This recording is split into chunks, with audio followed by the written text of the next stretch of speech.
يعني هل النبي صلى الله عليه وسلم حي في قبره আল্লাহ রাসূল সাল্লাল্লাহু আলাইহি সাল্লাম কবরে জীবিত নাকি মৃত, এই পরিভাষাটাকে বিশেষ করে ভারত, বাংলাদেশ, পাকিস্তানের উলামায়ে কেরাম এটাকে হায়াতুন নবী বলে সম্বোধন করে থাকে, ইস্তেলাহাত ব্যবহার করে থাকে।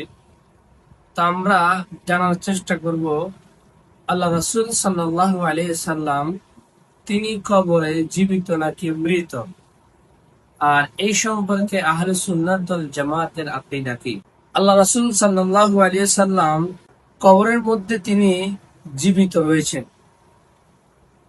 এই ব্যাপারে আহলে সুন্নাত ওয়াল জামাতের আকীদা হলো সকল নবীগণ তিনারা কবরের মধ্যে জীবিত এবং তিনারা কবরের মধ্যে সালাত আদায় করেন।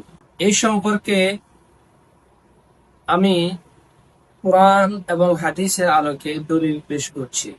হাদিসের কিতাব মুসনাদ আবি ইয়ালা, হাদিস নাম্বার 3425। আল্লাহ রাসূল সাল্লাল্লাহু আলাইহি সাল্লাম বলেন, আল আম্বিয়াউ আহইয়াউন ফি কুবুরিহিম ইউসাল্লুনা, তথা নবীগণ কবরে জীবিত, তারা তাদের কবরে নামাজ পড়েন, সালাত আদায় করেন।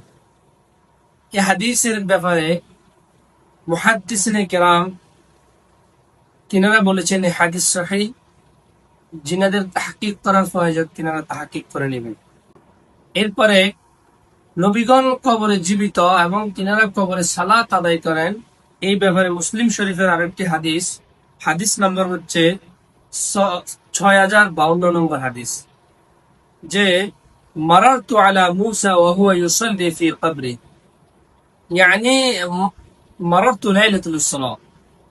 আল্লাহ রাসূল সাল্লাল্লাহু আলাইহি সাল্লাম যখন মিরাজে তিনি গেলেন, ইসরাতে, তখন যে তিনি দেখলেন যে মারারতু আলা মুসা, আমি মুসা আলাইহিস সালাতু ওয়াস সালামের নিকট দিয়ে যাচ্ছিলাম, তখন ওয়া ইউসাল্লি ফি কবরি, তিনি তার কবরে সালাত আদায় করছেন।